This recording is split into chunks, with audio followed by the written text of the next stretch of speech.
There it is. Okay, so now we're going to do the Bach Invention. I'm going to basically talk about it a little bit, but I'm mostly going to be playing, and I'm going to walk you through my methodology while playing.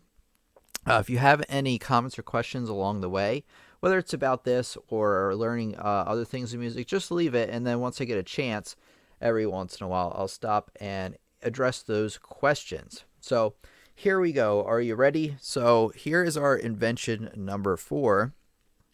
You know what? Yeah, there's not really another place I can move my face.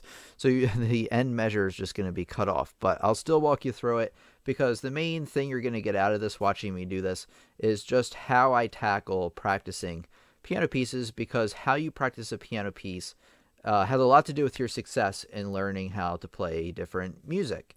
You know, if you can tackle a piece the right way, you'll be able to learn it faster, and it will sound better because it will be more accurate. So here we go. Let's start out. So the first thing I'm looking for in this is, what key are we in? Well, in the title it says D minor. So what does that really mean? Well, it means that we're playing from D to the next D, and we have a B flat in there, and that we have to be careful. Every once in a while we're going to see a C sharp. As you can see in the first line here, there's plenty of C sharps there. That's because it's using what's called the D harmonic minor scale rather than the natural minor scale. So we have to worry about the B flat and the C sharp. So just looking out for that, we're in 3/8, meaning the eighth note gets one beat. There's basically 3/8 notes in each measure. So 16th notes, which we have pretty much all the time here, are going to be counted as 1 and 2 and 3 and just like that. Okay, now with that said, let me play out the first measure and let's see what happens. Oh, let me change. Hold on a second. Let me change to the keyboard. I'm glad I caught that. Here we go. Okay, so looking at the first measure here, now that we can see it, perfect. Okay, so let me play out the first measure. Let's see what happens. Oh, hey, I have to play a B flat, but I can't because I have to move my hand in a really weird way. Whenever that happens to you, a little tip for you is to just start with finger 2 and cross under with 1, and that actually gives you another finger to work with because you're starting with 2 and crossing over, and then you have the rest of your 5 fingers to work like that. What I would do if I'm reading this for the first time, I am familiar with this invention a little bit. I'm just going to play through the right hand first, just to kind of get a feel for where the notes are. Now obviously it might take you a bit longer to figure out where this is, or to get through the right hand rather. So that worked out okay. Let me try it just a little bit faster. So what you want to do is you want to practice, play through something slowly. If you feel like it's falling apart on you, you need to slow it down or break the hands separate or just work on one measure. Break it down if it's getting tougher for you and slow it down. The number one thing pianists get wrong, and piano players when they're practicing, is that they play too fast, like pretty much all the time. Even if you've learned a song for a while, you want to go back and practice it slow every now and again. So I'm going to play it a little faster since I managed okay.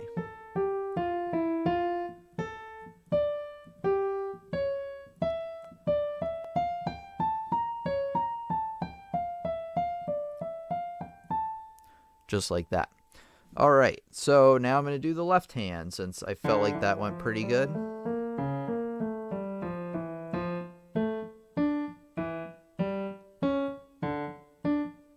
And I think I'm ready to put it hands together. Like I said, I've read this before. If it's a brand new song, it will take you longer to play it hands separate in the first line. Now I'm going to try it hands together. We're going to see how we do here. Let me move that down a little bit. Okay, here we go. Let me do it slower since I'm putting it hands together for the first time. At least the first time today.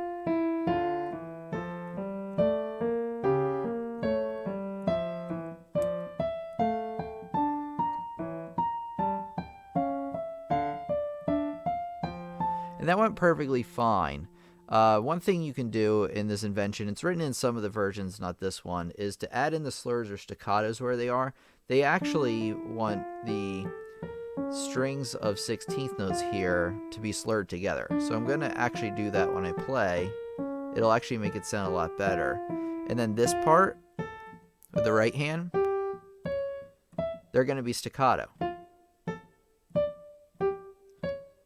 then back to legato, connecting them together. And it's the same thing with the left hand. Anytime you have 16th notes, you're slurring. Anytime you have the 8th notes, you're doing staccato. That adds a bit more character to the piece. So let me see if I can do it hands together now.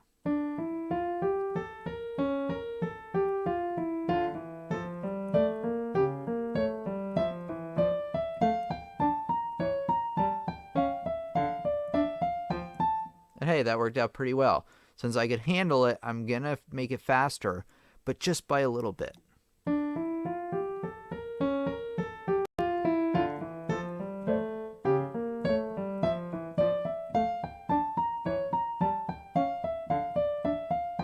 Notice how I had trouble in the third measure? Well, what does that really mean? Does it mean I should try to play it faster?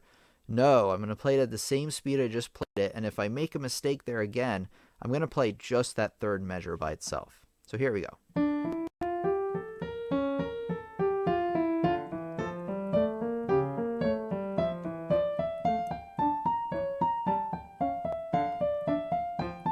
That worked out pretty well that time. Let me speed it up again, see how we do.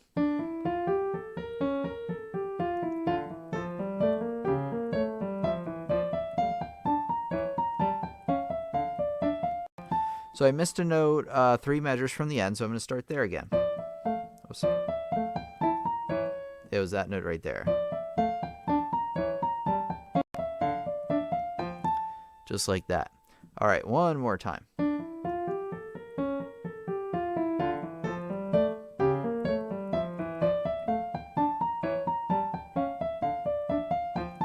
And hey, that worked out pretty well. Now I'm ready for line number 2. Which is right there. Okay, let's take a look here. So this one, it's a brand new line. You can do it hand separate. I've done that already. The first thing you want to do is play it hand separate. If you start to become more of an advanced piano player, then you can try it hands together. But what should you remember? To play really fast real quick? No, big mistake. You want to play it slowly.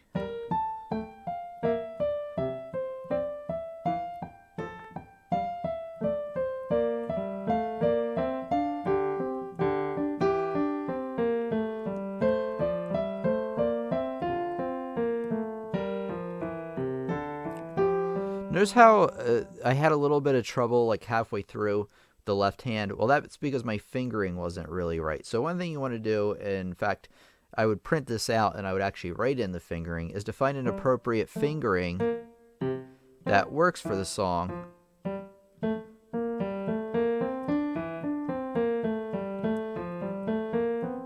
Oh, see, and right there.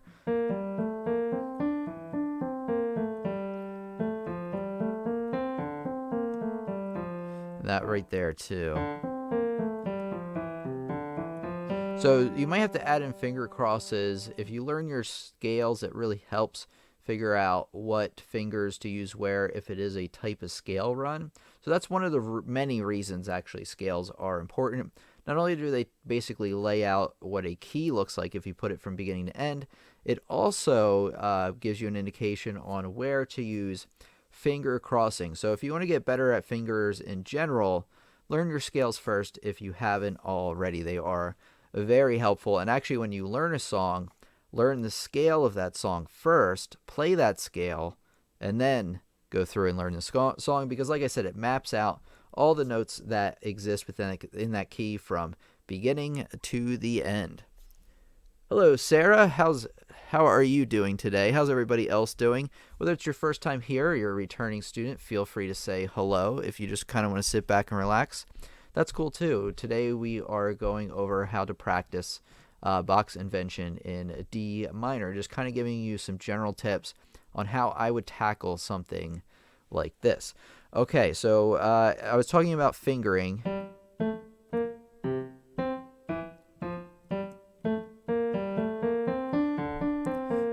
How sometimes you don't want to run out of fingers. So right here in the last measure here of this line, and the left hand, if I use up all my fingers, I have to keep going. And you never, a lot of young students I have do this, they'll actually flip their hand over this way and play with the backs of their fingers.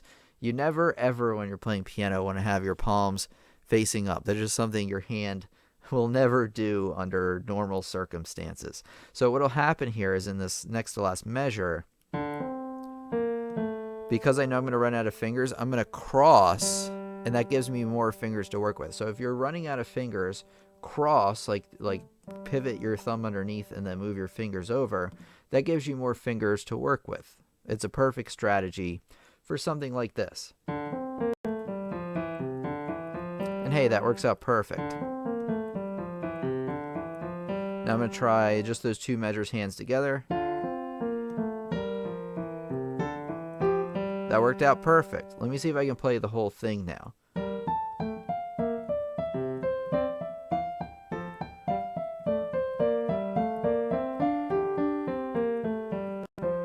Oops, and I messed up right there because that one doesn't have a cross to it.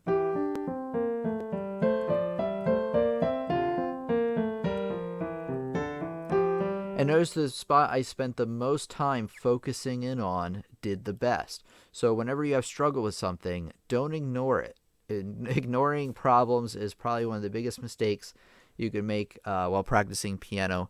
You really want to focus in on the problem areas. And then somebody said it in a comment earlier today on the channel that you want to work out the problem area, and then you also want to work on the leading up to the problem area and then leading through it, because that helps put it in context with the rest of the song. Because what will happen a lot of times is you'll work on one measure, and yeah, sure, you can play that measure fine if you play it just by itself, but because you have different rhythms coming before and melody coming before and different things coming after, that makes it tricky because you have to think an extra step on how to put that in there. So another tidbit for you there for practicing.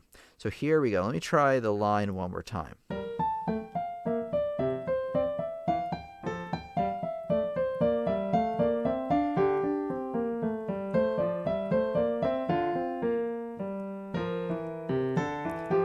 And there's a good example. Let me try that next last measure, but I'm going to try coming into it from the measure before.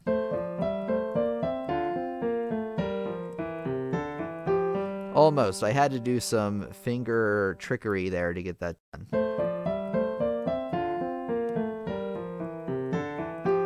That worked out pretty well.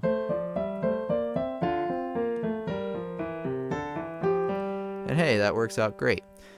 Oh, Sarah says she's fine. You are welcome, Sarah.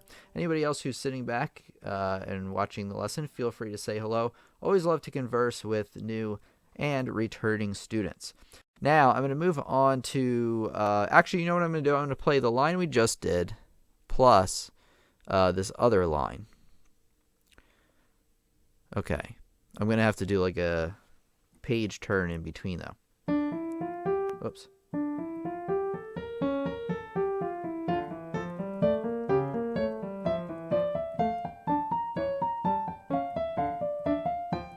So that went pretty well. I need to find an app that turns the page for me. That would be awesome.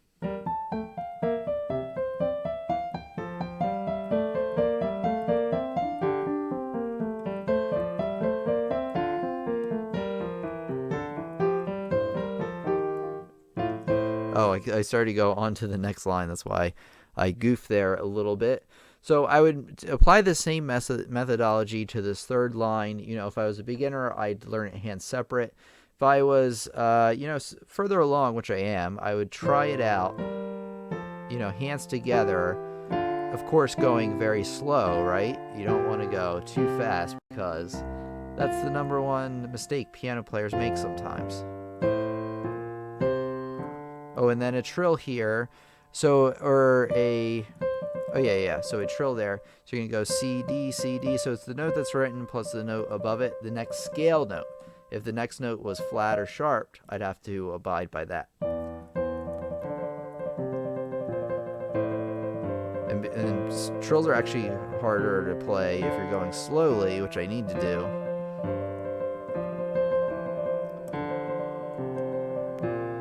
See how I ran out of fingers there in that measure. So what technique did I tell you earlier to use? Well, instead of using up all my fingers, I'm going to cross at some point. And usually after finger 3 is a good choice. So, see that? And now I have enough fingers to finish out the line. So let me try it from right there again. 3 measures from the end of the line. Whoops.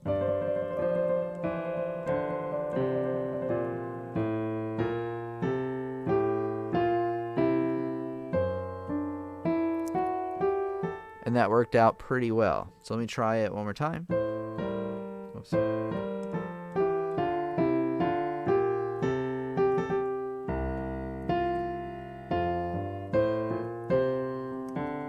And see, I actually ran out of fingers there. So that means I'll probably have to cross here at the end.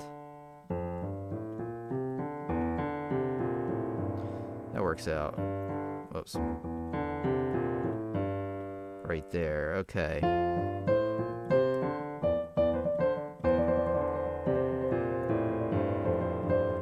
Man, I need to slow it down some.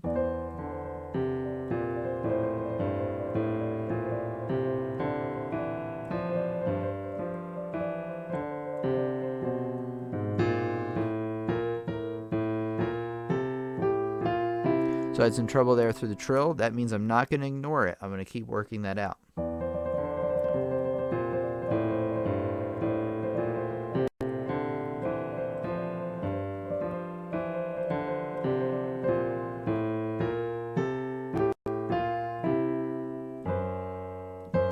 Now I need to figure out the fingering, the next to last measure here into the last measure. I have to figure out the fingering because what will happen is I was coming down the scale here and it was too far of a reach. Actually, with that fingering, it was fine.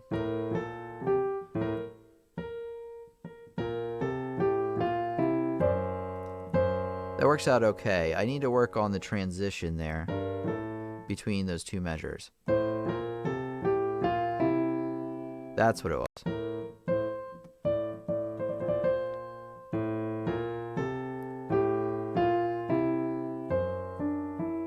And that works out a little bit better. So sometimes you just have to really focus in on the measures and work them out and fix the fingering. That's a major thing is students do not fix their fingering.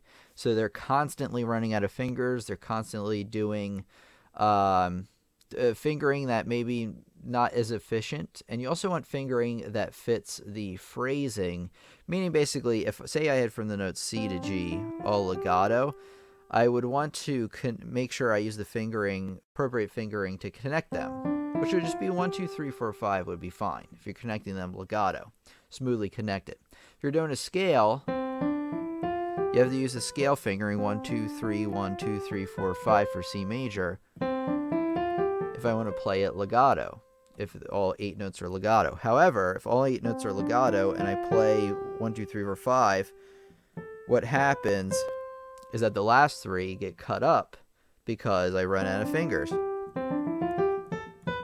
See how that works? But if I use the correct fingering, I'm able to play smoothly across all the notes. So fingering is another huge deal when you're practicing. Rich is here once again, so we have another regular live stream attendee here today. Rich is always here. How you doing today, Rich? We're going over how to practice Bach's Invention in D minor. Actually, I'm not going to go too much longer on this live stream. I'm certainly not going to go through the whole thing because I think I want to, at least break this up into a few different sessions. Although we've made some pretty good progress here. Okay, any questions about anything we talked about today so far? I'd be more than happy to address your questions now that I'm kind of taking a break from practicing here for a second to say hello to everybody that is here today.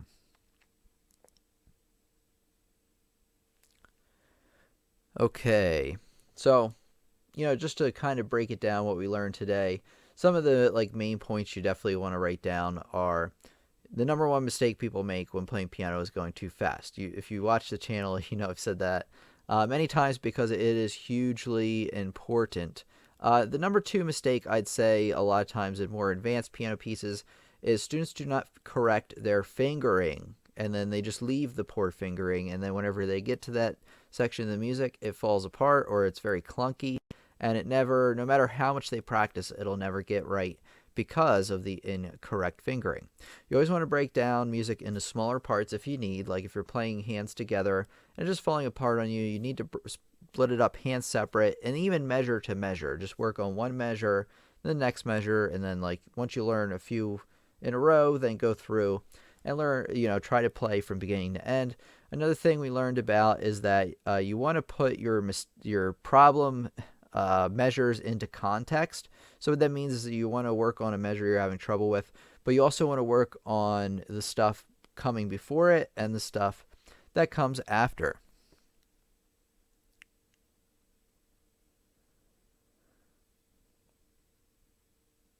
Hey, everybody. Hey, Kevin. How you doing, Kevin? I hope if I could pronounce the name Kevin today.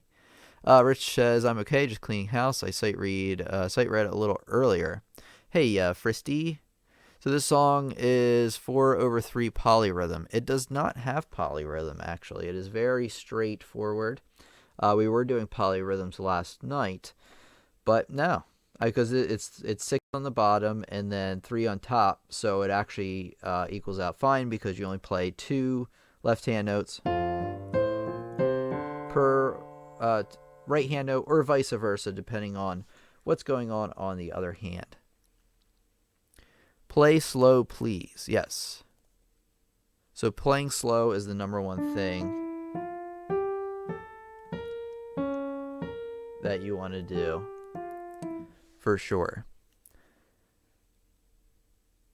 All right. Any questions about either anything we talked about today or anything else?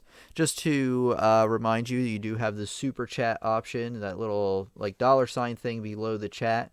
That just kind of helps support our classroom we have here. You absolutely don't have to do it, of course, but it really does help, since being able to make money on YouTube helps me make lessons. If I didn't, it wouldn't be sustainable. I'd have to go get a job in computers or something, and then nobody would get taught piano. How horrible would that be? But let's see here. Rich says, you're right, Tim. Work on one measure at a time. Took me forever to learn Moonlight Sonata, but that's the way I was able to get it started somewhat good. Let me get the chat in here. Oh. Play the first song I ever learned. I don't know if I remember. Let me try to do that. Just give me a second. Let me do this really quick. Screen capture.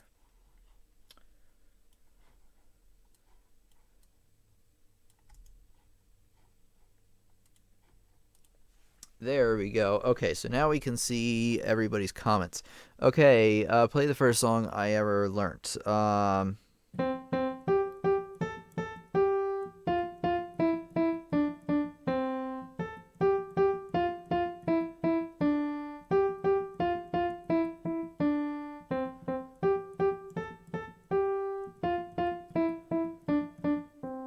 There we go. How was that? I don't know if it was the first song I ever learned, but it was probably pretty close to the beginning times. I would say definitely within the first 3 months or so.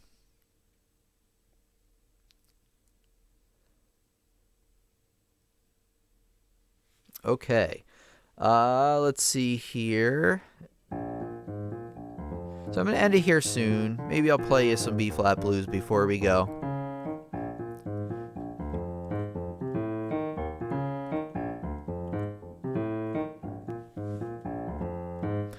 Let's see what we got here. Hold on.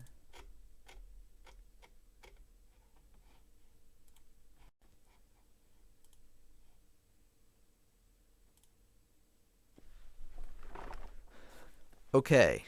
I'm going to play some B-flat blues. Generally, what I do, if you've heard me do this before, if you've attended a live stream, is I have a set chord. I mean, the blues is the 12-bar blues is a set of pattern of a chord progression. I can't get the words out today. Pattern of a chord progression where it's 2 measures of a B flat 7 chord. Wait, let me see.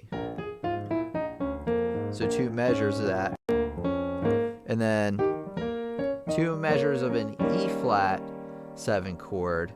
And then back to 2 measures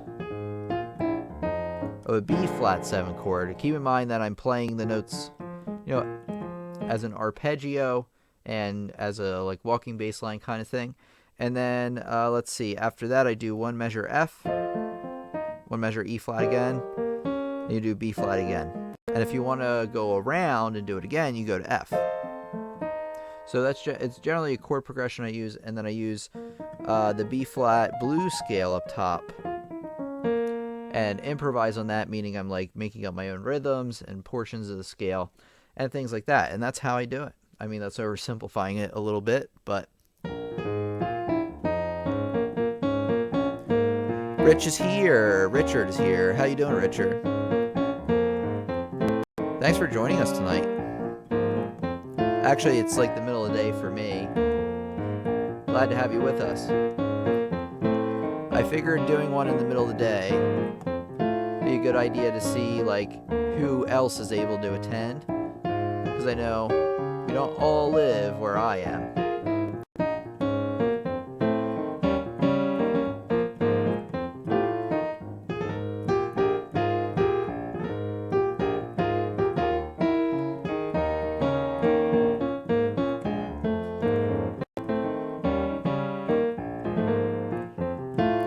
I'm doing pretty good, Richard.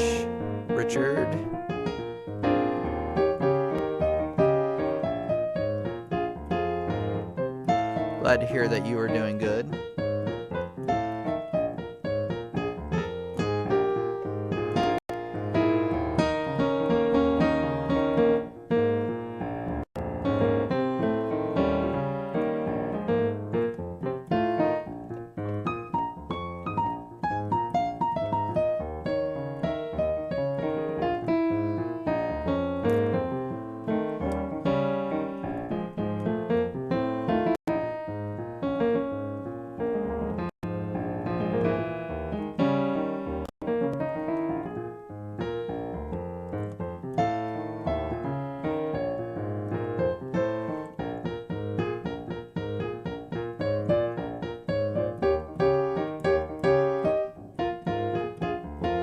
I miss performing a little bit.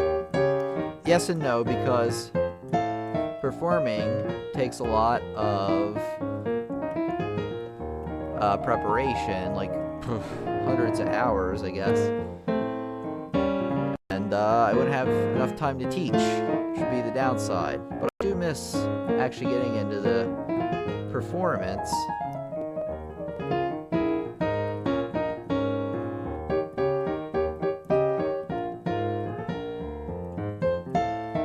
Thank you, Matt.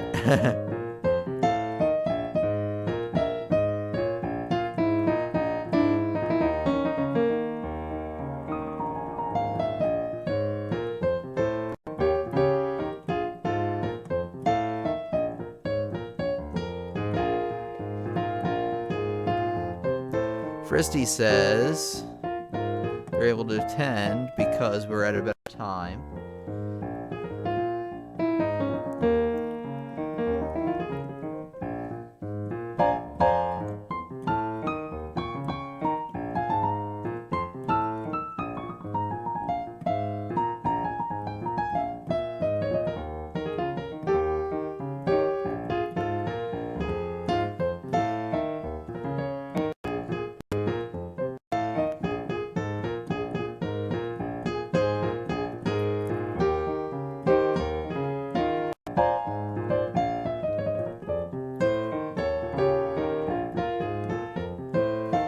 Not too fast for a pedal. I use sparingly though, because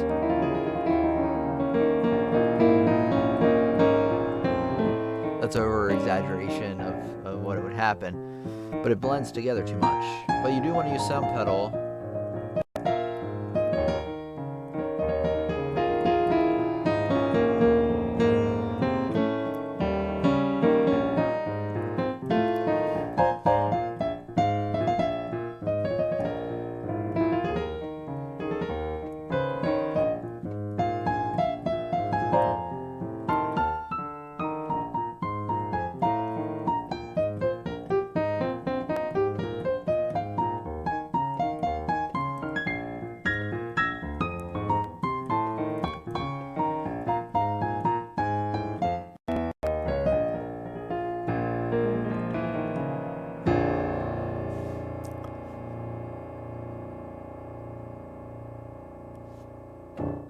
All right, there we go, folks. All right, so thanks everybody for coming out. If you want to leave a last minute comment or a question, feel free to do so. Thank you so much for joining my live stream. There will be more of these.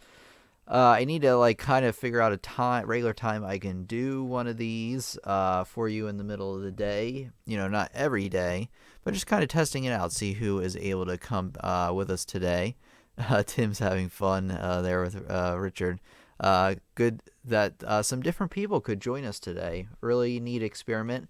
Rich is here once again. Thank you very much, Rich. And be sure to check out the recording of this when it's posted. Let me see if I have any other announcements. Over on my website, pianolessonsontheweb.com, I have a ton of courses that I've made designed to help you learn piano and music. So if you like what you see here on the channel, you can learn a lot more, even more, over there.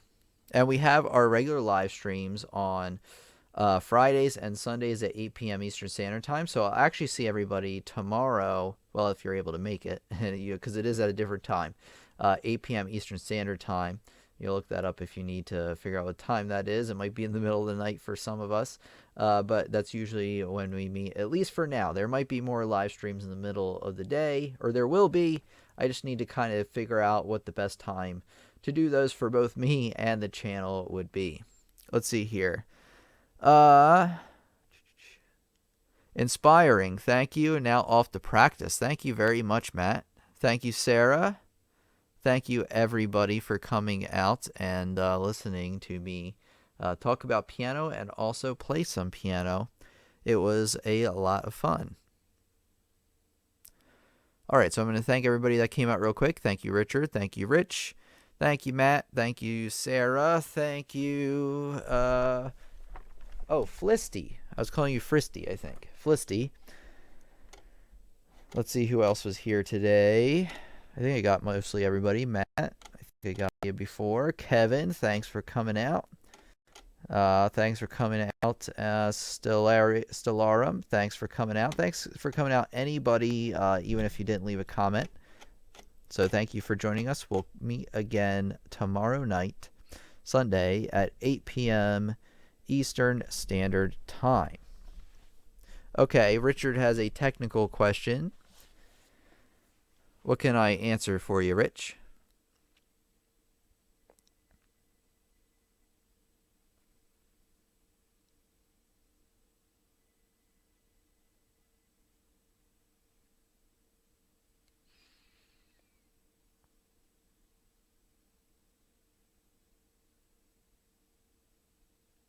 And while I'm taking Rich's question, if you liked the lesson, not if you liked it, if you learned something from the lesson, same thing, right? Leave a like on the video because it really helps other students know that this is a quality lesson that they can learn from as well. Let's see here. All right, Richard. Waiting for Richard's question here. He's got a technical question, he says. Let's see. Is the cam you use for your piano angle a normal camcorder, or is it a webcam? It is neither. It is what's called a DSLR. They are used, they're actually like photography cameras. And what I do is I take the video output on that. I have a little card that plugs into my computer. And I do it that way. You get the best video quality that way with a DSLR. Camcorders, you can get a pretty good camcorder and stream the video from there, and it could look very, very nice for sure. But DSLRs usually have better megapixel and pixel density, so you want to go for those. They're also better in a lot of other lighting situations. Now, if you want, camcorders are great if you don't have a sound system already, or if if you only have maybe a few $100s to spend on just some basic equipment. That's what I ran the channel on for a long time. Was this camcorder. I don't know where it is. Oh, it's right here.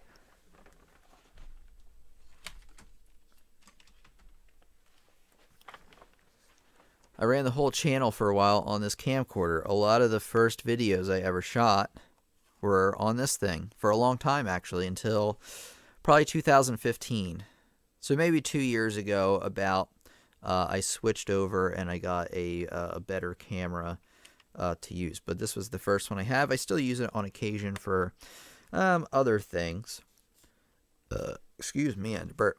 But yeah, if you're just starting out, the image qualities on this is decent, but a DSLR is the way to go. If you're just doing some live streaming stuff. Oh, okay. So if you have a decent DSLR already and it has video output, or if you want to record the video, well, if you're doing streaming, you need, something else. If it has HDMI out, you're in the clear. If it has something else, it might be a little harder to set up, but you might be able to do it that way.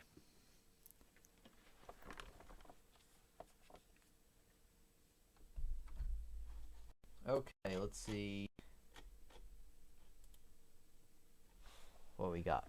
All right, so thanks everybody. Richard, if you have any other questions about DSLRs and things, look me up on Facebook, Lessons on the Web, and just, leave a private message there, and I'd be more than happy to get back to you.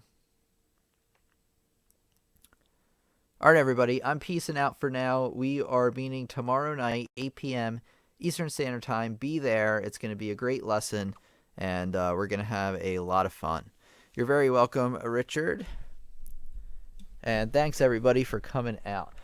Richard says, do I communicate with other YouTubers? Not much. Not as much. I really should more, since I think that would be good for everybody to do maybe a collab. But as you know, I've had a lot of things going on. But that's still in my repertoire of things I want to do. You're very welcome, Richard.